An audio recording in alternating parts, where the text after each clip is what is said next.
Hello friends, welcome back to our channel. This is Meenakshi here. So जैसे कि हमने पिछली क्लासेस में देखा था, फिज़िक्स की जो हमारी क्लासेस चल रही थी, तो पिछली लेक्चर सीरीज़ में हमने बात की थी, तो उसमें हमने मोशन के कुछ 2 पार्ट्स हमने कंप्लीट कर लिए हैं। और मैं यहाँ पे नोट नहीं करूँगी क्योंकि पिछले हमने पार्ट्स में डिटेल में काफ़ी डिस्कस कर लिया है। तो अगर मैं आपको बताऊँ हमने क्या पढ़ा था, तो हमने पढ़ा था जो मोशन के बारे में हमने बात की थी। मोशन जो है 1 डायमेंशन, 2 डायमेंशन और 3 डायमेंशन की हमने बात की थी। और हमने कहा था कि हमें जो पढ़ना है दैट इज़ 1 डायमेंशनल मोशन या फिर 2 डायमेंशनल मोशन। ये 2 हमें पढ़ने थे, 2D मोशन और आपका 1D मोशन। 3D मोशन हमें नहीं करना था। और 1 डायमेंशनल जो है वो हम अपना कंप्लीट कर चुके हैं। 1 डायमेंशनल मोशन में आपने देखा था, हमने पढ़ा था क्या, लास्ट आपने क्लास में देखा था 1 डायमेंशनल 2 पार्ट्स में हमने वो कंप्लीट कर लिया है। और अगर हम बात करें 2 डायमेंशनल की, तो उसमें हमें 2 इंपॉर्टेंट टॉपिक जो हमारे रह रहे थे वो हमें करने हैं, सर्कुलर मोशन और आपका क्या हो जाएगा, प्रोजेक्टाइल मोशन। ठीक है, वृत्तीय गति और प्रक्षेप्य गति। तो आज हम पढ़ेंगे सर्कुलर मोशन। तो हमने जो कंप्लीट कर लिया है वो एक्सेलरेटेड, नॉन एक्सेलरेटेड मोशन जो है वो हमने कंप्लीट कर लिया है लास्ट 2 वीडियोज़ में, आप उसको जाके चेक कर सकते हैं। तो आज हम देख रहे हैं सर्कुलर मोशन, नाम से जैसे लिखा हुआ है यहाँ पे सर्कुलर मोशन यानी कि वृत्तीय गति। तो ये कैसा मोशन होगा, दैट इज़ 2 डायमेंशनल मोशन। ये 2 डायमेंशनल मोशन होगा, जैसा कि हमने बताया था कैसे होगा 1 डायमेंशन 2 डायमेंशनल, वो हमने लास्ट क्लासेस में डिस्कस किया था। तो अब सर्कुलर मोशन की मैं बात करूँ, जिसे हिंदी में आपने नाम दिया है वृत्तीय गति। ये जो सर्कुलर मोशन है ये भी फर्दर हम बात करें तो ये भी 2 पार्ट्स में डिवाइड होता है। एक तो हम बोलते हैं यूनिफॉर्म सर्कुलर मोशन यानी कि समान वृत्तीय गति, और दूसरा आपका हो जाता है that is called non uniform motion. Non uniform बोले तो क्या, असमान वृत्तीय गति। तो ये 2 तरह से हैं, हमें बेसिकली जो पढ़ना है हमें यूनिफॉर्म की बात करनी है। तो यूनिफॉर्म यानी कि समान वृत्तीय गति के बारे में हम आज डिटेल में डिस्कस करेंगे। सबसे पहले तो मैं इसके कुछ एग्जांपल्स बता देती हूँ आपको कि क्या क्या एग्जांपल्स हैं यूनिफॉर्म सर्कुलर मोशन के। सबसे कॉमन जो है, आप देखते हैं कि जो प्लैनेट्स होते हैं, प्लैनेट्स मूव्स अराउंड द सन, मतलब सूर्य के चारों ओर जो चक्कर लगा रहे हैं प्लैनेट्स, तो वो क्या हो जाएंगे, आपके यूनिफॉर्म सर्कुलर मोशन का एग्जांपल हो जाएगा। जैसे सूर्य है उसके चारों तरफ राउंड राउंड इस तरह से सर्कुलर जो मोशन कर रहे हैं प्लैनेट्स, तो ये इसी के एग्जांपल है। स्पीड सेम रहेगी हर पॉइंट पे इनकी। इसके बाद अगर मैं बात करूँ फॉर एग्जांपल, जैसे आपने कभी वो मौत का कुआं देखे, उसके अंदर बाइक है या कोई गाड़ी है, कोई भी जो है कार वो मूव कर रही है या रनिंग अराउंड द पार्क, किसी भी पार्क के अराउंड जो है रनिंग अराउंड द पार्क। ठीक है, तो किसी भी पार्क के चारों तरफ चक्कर लगा रहा है कोई कार या कोई आदमी या कोई मैन, लिख सकते हो आप यहाँ पे।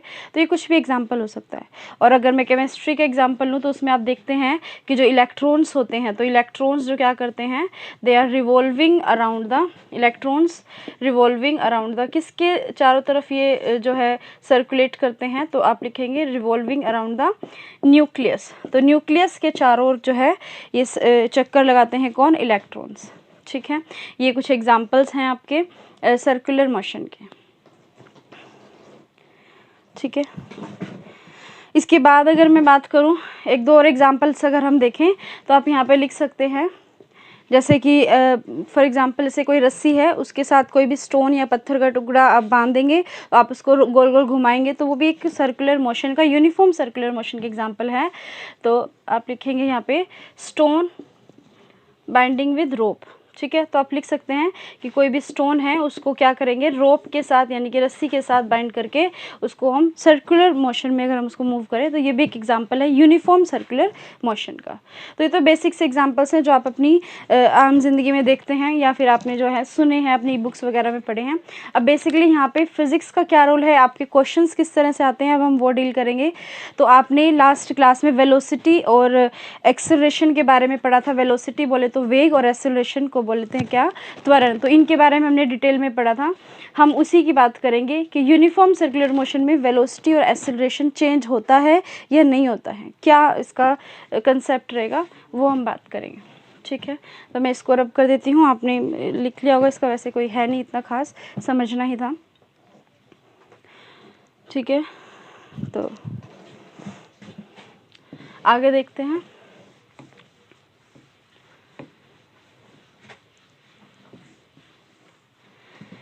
फॉर फॉर एग्जांपल अगर मैं कोई भी एग्जांपल लेती हूँ, आप इनमें से जितने भी एग्जांपल्स हमने बताए कोई भी एग्जांपल मान सकते हैं। और अगर मैं मानूँ कोई भी इस तरह से है, कोई भी प्लैनेट है वो सन के अराउंड क्या कर रहा है, यहाँ पे कोई सन है उसके चारों तरफ क्या कर रहा है, जो है चक्कर लगा रहा है कोई भी प्लैनेट। तो कोई प्लैनेट यहाँ पे एक पॉइंट पे यहाँ था, फिर वो घूमते घूमते यहाँ पर भी आएगा, फिर इस तरह से वो यहाँ पर भी आएगा।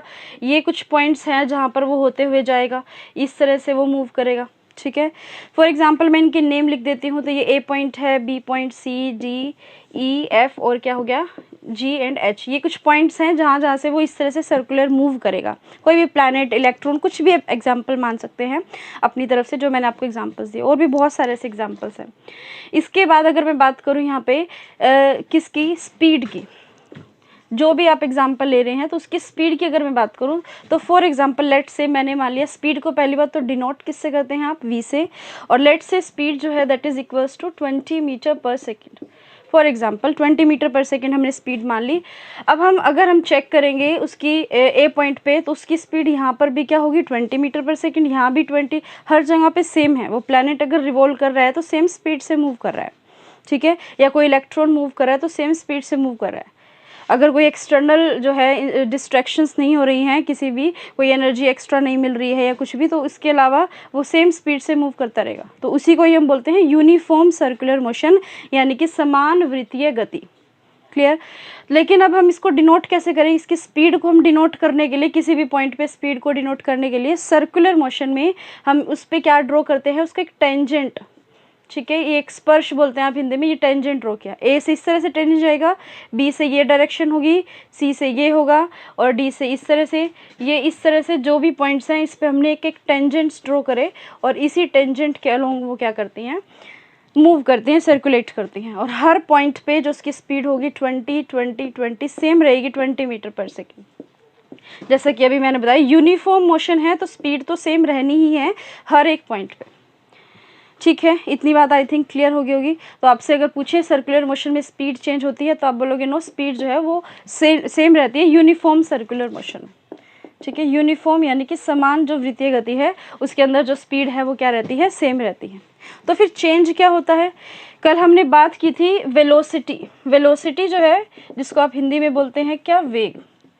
अब मैं इसी वेलोसिटी की अगर मैं बात करूं तो वेलोसिटी को हम डिनोट करते हैं v इस तरह से वेक्टर के साइन से।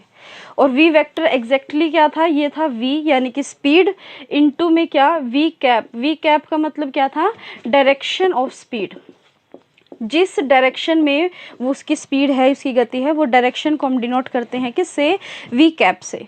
तो v इंटू वी कैप। अब आप ये तो देख रहे हैं कि जो ये v है ये तो सब जगह पे सेम है, हर एक पॉइंट पे सेम है, a टू लेके h तक जितने भी पॉइंट्स हैं। लेकिन मैं डायरेक्शन की बात करूँ, क्या डायरेक्शन सेम है, इसकी डायरेक्शन ये है, इसकी डायरेक्शन ये, इसकी इस पॉइंट पे ये, यहाँ पे इधर इधर डायरेक्शन, सबकी अलग अलग डायरेक्शंस है।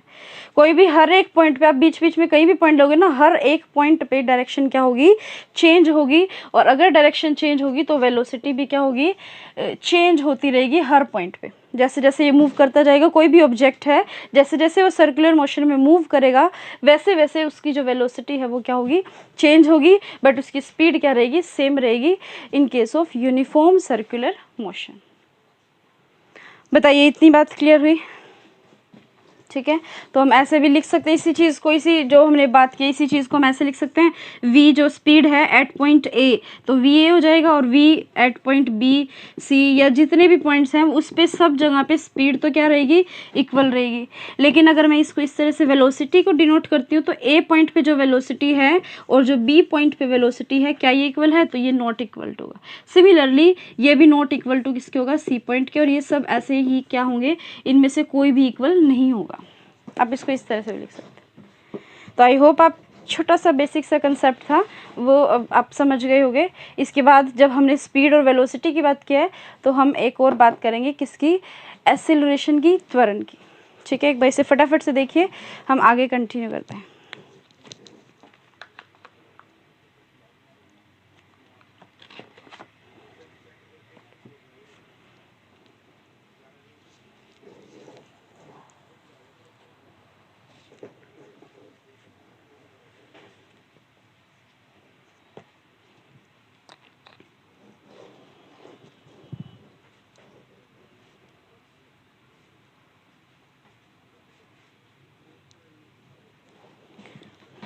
ठीक है, लिख लिया होगा आपने। तो क्वेश्चन इससे किस तरह से आते हैं, आपसे क्वेश्चन दे देगा इन यूनिफॉर्म सर्कुलर मोशन और 4 ऑप्शन दे देगा, स्पीड रिमेन्स सेम और velocity change, velocity same speed change, दोनों सेम दोनों चेंज। मतलब क्या कहना चाह रही हूँ मैं आपको ऑप्शन दे देगा, पहला option speed and velocity both same, both speed and velocity are क्या हो जाएंगे, सेम। पहला ऑप्शन नहीं दे देगा, यूनिफॉर्म सर्कुलर मोशन के बारे में पूछ लेगा। दूसरा ऑप्शन दे देगा both speed and velocity are क्या होंगे, चेंजेस, यानी कि डिफरेंट होंगे तो चेंज होगा। ठीक है, एक में दे देगा आपको स्पीड चेंज और एक में दे देगा आपको वेलोसिटी। इसमें स्पीड चेंज तो वेलोसिटी क्या हो जाएगी, सेम, और यहाँ पे वेलोसिटी सेम तो स्पीड क्या हो जाएगी, चेंज। तो इस तरह से आपको क्या कर देगा, 4 ऑप्शन बना के आपको दे देगा और आपसे पूछेगा बताओ सर्कुलर मोशन में इनमें से क्या जो ऑप्शन है वो सही है। तो आपने देखा स्पीड सेम रहेगी, स्पीड सेम रहेगी, ये दोनों सेम हो गया आई थिंक। यहाँ पे वेलोसिटी चेंज और स्पीड क्या रहेगी, सेम। तो स्पीड क्या रहेगी, सेम, और वेलोसिटी जो है वो कीप्स चेंजिंग, वो चेंज होती रहेगी, तो वेलोसिटी चेंज। तो हमारा आंसर ये रहेगा कि स्पीड तो सेम रहेगी और वेलोसिटी क्या हो जाएगी, चेंज होगी हर पॉइंट पे। तो यूनिफॉर्म सर्कुलर मोशन। और इसी तरह से एक्सेलरेशन से भी क्वेश्चन आता है कि बताओ यूनिफॉर्म सर्कुलर मोशन में एक्सेलरेशन का क्या कंसेप्ट है। तो हम इसी में ही हम देखते हैं, तो मैं इसे एक बार रब कर देती हूँ यहाँ पे। तो एक्सेलरेशन की अगर मैं बात करूँ,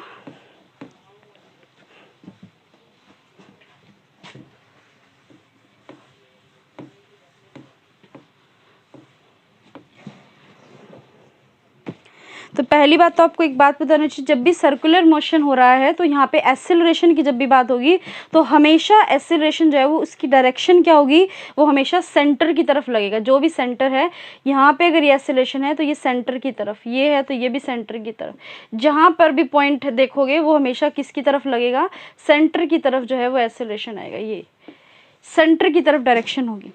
और दूसरी चीज़ हमेशा जो है ये भी पूछा जाता है आपसे क्वेश्चंस में, थोड़ा सा ट्रिकी बना के आपसे इस तरह से पूछे, कंसेप्ट समझ में आ गया तो क्वेश्चन किसी भी तरह से पूछ ले, आपको कोई बने।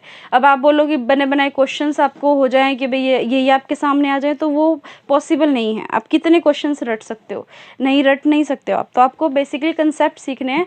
आप क्वेश्चंस पे बाद में जाइएगा, पहले आपको सारे कंसेप्ट पता हैं, फिर आप देखो कि हाँ मोशन चैप्टर में अब कौन कौन से क्वेश्चंस हैं जो हमसे हो रहे हैं और जो हमसे नहीं हो रहे हैं।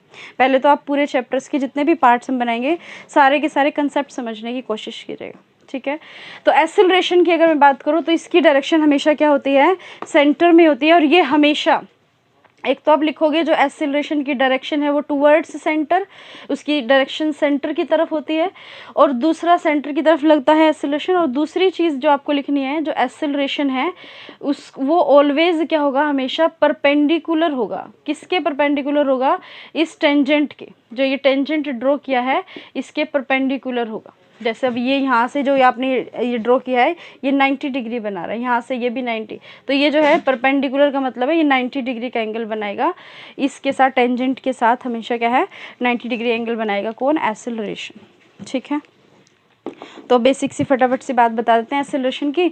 इसके बाद हमें पढ़ना है सेंट्रीफ्यूगल फोर्स और सेंट्रीपिटल फोर्स के बारे में, वो हम नेक्स्ट पार्ट में करेंगे। तो अब एक्सेलरेशन की अगर मैं बात करूं यहाँ पे, तो पहली बात तो एक्सेलरेशन निकालने का फॉर्मूला आपको बताना चाहिए। तो ए इक्वल्स टू क्या होता है, v²/r। सर्कुलर मोशन में अगर हम एक्सेलरेशन निकालना चाह रहे हैं तो इसकी स्पीड, इसकी वैल्यू क्या होगी, acceleration that is equals to v²/r। v यानी कि इसकी जो स्पीड है, और अगर हम बात करें r क्या होगा, इसका रेडियस, इस सर्कल का जो सर्कल का रेडियस है। लेट से मैंने एक रेडियस की वैल्यू मान ली, तो radius is equals to let say 10 metre हमने मान लिया यहाँ पे रेडियस, ठीक है। तो हम यहाँ से निकाल सकते हैं इजीली। स्पीड हमने देखा 20 मीटर पर सेकंड, तो 20 मीटर पर सेकंड इंटू में क्या हो जाएगा 20 मीटर पर सेकंड, और हमने रेडियस कितना माना 10 मीटर, तो मीटर से तो मीटर कट जाएगा, तो ये और 0 से 0 कटी, तो आपका कितना आ जाएगा 40 मीटर पर सेकंड स्क्वायर। ये एक्सेलरेशन की वैल्यू आ जाएगी। ये एक्सेलरेशन का क्या है, मैग्नीट्यूड आया है। मैग्नीट्यूड बोले तो क्या, परिमाण, और मतलब क्या है इसका, ये आपको पता होना चाहिए, बार बार मैं बता रही हूँ। ए वेक्टर तो है कंप्लीट एक्सेलरेशन, और इस ये इक्वल होगा किसके, आपका ए यानी कि मैग्नीट्यूड ऑफ एक्सेलरेशन इनटू में ए कैप यानी कि डायरेक्शन ऑफ एक्सेलरेशन, ठीक है।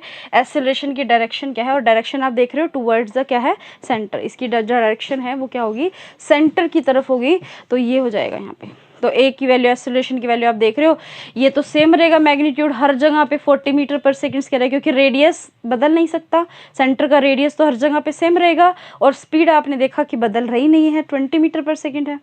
बात समझ रहे हैं, स्पीड तो 20 मीटर पर सेकंड है हर पॉइंट पे जहाँ पर भी आप देखोगे, और रेडियस जो है, रेडियस भी 10 मीटर रहेगा। आप कहीं से भी यहाँ से लेके किसी भी पॉइंट पे मेजर कर लो, हर जगह पे रेडियस 10 ही मीटर रहेगा ना, तो इसीलिए एक्सेलरेशन भी हर जगह पे क्या रहेगा, 40 मीटर पर सेकेंड स्क्वायर जो है इसकी वैल्यू रहेगी। तो एक्सेलरेशन का जो ये मैग्नीट्यूड है, परिमाण है, ये तो चेंज होने वाला है नहीं। अब बात आती है किसकी, डायरेक्शन की। अच्छा, ये जो एक्सेलरेशन का जो मैग्नीट्यूड है, इसको हम ऐसे लिख सकते हैं, ए इस तरह से, ए बी, ये क्या है, this is the magnitude of acceleration, और ये हर एक की वैल्यू क्या है, इक्वल है, और कितनी है, तो आपने देखा 40 मीटर पर सेकेंड स्क्वायर, ये तो इक्वल है। लेकिन अगर मैं इसी की जगह ये लिख दूँ, ए वेक्टर, ए बी वेक्टर, और यहाँ पे सी के लिए एक्सेलरेशन जो है, और यहाँ पे डी के लिए एक्सेलरेशन जो है, क्या ये इक्वल हैं, तो आपका आंसर आएगा नो, नहीं है इक्वल। क्यों नहीं इक्वल, क्योंकि हर जगह पे डायरेक्शन जो है वो क्या हो रही है, एक्सेलरेशन की चेंज हो रही है। ए बी पॉइंट पे अगर इसकी डायरेक्शन जो है वो इस तरफ है, तो अगर हम ये आगे डी पॉइंट पे देखें तो डी पॉइंट पे इसकी डायरेक्शन इस तरफ है, तो कोई भी डायरेक्शन सेम नहीं है, तो डायरेक्शन चेंज हो रही है, इसीलिए एक्सेलरेशन भी क्या होगा, कीप्स चेंजिंग, लेकिन उसका मैग्नीट्यूड जो है वो क्या रहेगा, सेम रहेगा। ठीक है, समझ में आ गया होगा आपको, इतनी बात समझिए। और फिर फाइनली मैं आपको कुछ डिफरेंस बता देती हूँ। ये तो आपको स्पीड मेरी जो बोलने की स्पीड है, इस पे मत जाइएगा, अपनी फ़ोन की जो आपके अंदर ऑप्शंस मिलता है ना, उसको यूज़ कीजिएगा प्लेबैक स्पीड को कम या ज़्यादा करने के लिए। मेरे को बाद में पता चलता है कि स्पीड में बहुत ज़्यादा बोल गई, बहुत जल्दी, तो वो सब चीज़ें आप इग्नोर करने के बाद आप अपने सिर्फ अपने फ़ोन से आप प्लेबैक स्पीड जो है वो चेंज कर सकते हैं, कम या ज़्यादा जो आपको करनी है। तो हम डायरेक्ट हम काम की बात करेंगे, छोटी छोटी हमें वीडियोस बनानी है, ताकि हम जो है सीधा हम अपने डायरेक्ट कंसेप्ट या अपने मुद्दे की बात कर सकें, जिसके लिए हम यहाँ पे हैं। ठीक है, तो आपको क्या बता रहे थे यहाँ पे, हाँ, कि हमने बात की थी स्पीड, वेलोसिटी आपको बता दिया, एक्सेलरेशन का मैग्नीट्यूड और एक्सेलरेशन बता दिया, लेकिन ऐसी बहुत सारी चीज़ें हैं जो कुछ तो हैं जो सेम रहती हैं और कुछ क्या हैं जो चेंज होती हैं। तो यूनिफॉर्म सर्कुलर मोशन में क्या क्या सेम रहता है और क्या क्या चेंज होता है, मैं उनके नाम आपको बता देती हूँ। ये 2-3 चीज़ें एक्सप्लेन की थी, ये आपको समझ में आ गया, तो वो आप बस सिर्फ एक टेबल बना लीजिए छोटी सी, और नाम लिख लीजिए, तो आपको सारी चीज़ें क्लियर हो जाएंगी। ठीक है, फटाफट से नोट करिए और हम टेबल बनाते हैं। यस, फटाफट से लिखेंगे, इसी को ही हम पार्टीशन करते हैं यहाँ पे। आप स्क्रीनशॉट ले सकते हैं, या फिर आप दोबारा से एक बार पहले बैठ के आराम से सिर्फ सुनिए, समझिए वीडियो को, और जब समझ में आ जाए तो आप दोबारा से चला के फिर आप नोट्स बनाइए। ठीक है, एक बार में ही आपको कोशिश नहीं करनी है कि हम समझ भी लें और साथ साथ नोट्स भी बना लें, तो इसीलिए पहले बैठ के सिर्फ सुनना है, समझना है, और फिर आपको नोट्स बनाने की कोशिश करनी है। ठीक है, तो अब हम बात करते हैं यूनिफॉर्म सर्कुलर मोशन में क्या क्या चीज़ें हैं जो सेम रहेंगी। ठीक है, डायरेक्ट क्वेश्चन बनता है यहाँ से, और क्या क्या चीज़ें हैं जो क्या होंगी, इसमें चेंज होंगी। जैसे जैसे सर्कुलर मोशन होता रहेगा, क्या क्या चीज़ें चेंज हो रही हैं और क्या क्या चीज़ें सेम रह रही हैं, वो हम यहाँ पे डिस्कस करेंगे। ठीक है, तो सबसे पहले तो आप वही लिख लीजिए जो अभी हमने बताया है। सेम क्या रहेगा यहाँ पे, अगर मैं बात करूँ तो सेम क्या रहेगी, स्पीड यानी कि उसकी जो चाल है वो क्या रहेगी, सेम रहेगी। दूसरा क्या है, मैग्नीट्यूड ऑफ एक्सेलरेशन। अभी मैंने आपको समझाया कि मैग्नीट्यूड ऑफ एक्सेलरेशन क्या है, ए यानी कि v²/r। तो मैग्नीट्यूड ऑफ एक्सेलरेशन, जिसे आप हिंदी में कहते हैं क्या, त्वरण का परिमाण, यानी कि जो इसके एक्सेलरेशन की जो वैल्यू है वो तो हर जगह सेम रहेगी, लेकिन चेंज होगी क्या, डायरेक्शन। उसके बाद अगर मैं बात करूँ मास ऑफ ऑब्जेक्ट, तो जो उसका द्रव्यमान है वो तो हर पॉइंट पे सेम होगा ना, ऐसा थोड़ी ना कि ए पॉइंट पे अलग हो जाएगा, बी पॉइंट पे जाके वो ऑब्जेक्ट जो उसका वेट बिल्कुल हल्का हो जाएगा, सी पॉइंट पे जाके बढ़ जाएगा, ऐसा तो कुछ नहीं है। इसके अलावा हर पॉइंट पे जो रेडियस है, ये भी मैं आपको बता चुकी हूँ, रेडियस जो है सर्कल का, रेडियस ऑफ सर्कल, वो भी क्या रहेगा, हमेशा सेम रहेगा। ठीक है, रेडियस ऑफ सर्कल भी सेम रहेगा, यानी कि उस वृत्त की जो है त्रिज्या वो सेम रहेगी। इसके अलावा अगर हम बात करें तो काइनेटिक एनर्जी भी क्या रहेगी, हर पॉइंट पे सेम रहेगी। ये हम देखेंगे, निकालना सीखेंगे जब हम वर्क पावर एनर्जी का चैप्टर करेंगे। तो इसको हम हिंदी में क्या कहते हैं, काइनेटिक एनर्जी को क्षितिज ऊर्जा। क्षैतिज ऊर्जा। उसके बाद अगर हम बात करें तो एक और आपको यहाँ पे ध्यान रखना है, एंगुलर वेलोसिटी। ये भी काफ़ी इंपॉर्टेंट क्वेश्चंस रखता है ये वाला टॉपिक भी, तो इसको भी हम पढ़ेंगे, एंगुलर वेलोसिटी, ठीक है। और एंगुलर वेलोसिटी को आप क्या कहते हैं, कोणीय संवेग, ठीक है। कोणीय वेग, सॉरी संवेग तो हम मोमेंटम को बोलते हैं, तो कोणीय वेग, एंगुलर वेलोसिटी, वेलोसिटी तो वेग हो गया, लेकिन एंगुलर वेलोसिटी भी क्या रहेगी, सेम रहेगी। वहीं दूसरी तरफ अगर मैं बात करूँ चेंज क्या होगा, तो चेंज होगी क्या, स्पीड तो सेम है तो वेलोसिटी चेंज होगी, यानी कि वेग। मैग्नीट्यूड सेम है लेकिन एक्सेलरेशन जो होगा कंप्लीट वो चेंज होगा। एक्सेलरेशन के लिए हम क्या यूज़ करते हैं, ए के ऊपर वेक्टर, तो त्वरण जो है वो कंप्लीट वो चेंज होगा क्योंकि डायरेक्शन चेंज हो रही है। इसके अलावा अगर मैं बात करूँ समय, टाइम भी तो चेंज होगा ना, जैसे जैसे वो बढ़ते जा रहे हैं वैसे वैसे टाइम क्या होगा, चेंज होता जाएगा, ठीक है। समय जो है वो क्या होगा, चेंज होगा, ठीक। उसके अलावा अगर मैं बात करूं उस ऑब्जेक्ट की पोजीशन, हर पॉइंट पे पोजीशन, रेडियस हर पॉइंट पे सेम है लेकिन उसकी पोजीशन, या फिर अगर मैं दूसरा शब्द यूज़ करूं दैट इज़ कॉल्ड डिस्प्लेसमेंट, विस्थापन, ठीक है। वो क्या होगा, विस्थापन, वो क्या हो जाएगा, चेंज होगा हर पॉइंट पे, विस्थापन, ठीक है। ये आप लिख सकते हैं। इसके अलावा अगर मैं बात करूं तो आप मोमेंटम की, मैंने अभी बताया था यहाँ पे, तो मोमेंटम भी हर पॉइंट पे क्या होगा, चेंज होगा, P = m/v, तो ये हो जाएगा मोमेंटम, जिसको हम हिंदी में कहते हैं क्या, संवेग। और यहाँ पर बात करें तो फोर्स जो है उसकी भी वैल्यू क्या होगी, हर पॉइंट पे चेंज होगी। तो ये कुछ पॉइंट हैं, इनमें से कुछ पॉइंट्स आपको पता है, कुछ नहीं पता है, कोई बात नहीं, हमें जब पढ़ेंगे तब हम बात करेंगे ही। जो सिंपल थे, बताने लायक थे, वो मैंने आपको यहाँ बता दी है, और ये बाकी आपको सिर्फ याद रखने हैं कि क्या चीज़ जो है वो चेंज हो रही है और क्या चीज़ चेंज नहीं हो रही है इन यूनिफॉर्म सर्कुलर मोशन। तो बताइए आपको क्लियर हो गई हैं सारी चीज़ें। तो मैं 1 मिनट साइड हो जाती है, आप स्क्रीनशॉट ले लीजिए या आप लिख लीजिए। इसके बाद आज हम इस क्लास को यहीं पे ओवर करते हैं, ठीक है। और फिर हम मिलेंगे नेक्स्ट लेक्चर में, और नेक्स्ट लेक्चर में हम बात करेंगे किसकी, सेंट्रीपिटल फोर्स, सेंट्रीफ्यूगल फोर्स के बारे में। और फिर उससे नेक्स्ट लेक्चर में बात करेंगे किसकी, प्रोजेक्टाइल मोशन, जो कि काफ़ी इंपॉर्टेंट है, उसको भी हम 2 पार्ट्स में करेंगे। छोटे छोटे हम कोई बात नहीं पार्ट्स बना लेंगे, लेकिन हम सारे टॉपिक्स को अच्छे से कवर करते चलेंगे। और जब मोशन कंप्लीट हो जाएगा, सारे इसके पार्ट्स कंप्लीट हो जाएंगे, फिर मैं क्वेश्चंस जो हैं वो आपसे जो है आपसे डिस्कस करेंगे, ठीक है। चलिए आज के लिए इतना ही। Thank you so much, thank you.